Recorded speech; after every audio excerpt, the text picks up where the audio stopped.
சம்சார பந்தம் அறவே நீங்கிட அருள் தந்தாய் தயா பர சத்குருநாதா ஆனந்தம் தந்தாய் குருநாதா ஆரத்தி சாய் பாபா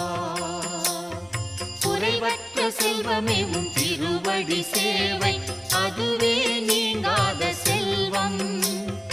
அதுவே நீங்காதிருக்க அருள் புரிவீரே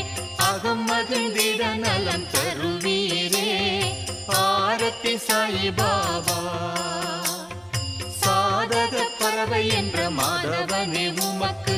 ஆத்ம சுகம் என்ற அற்புத நீரை ஊட்டுகிறோம்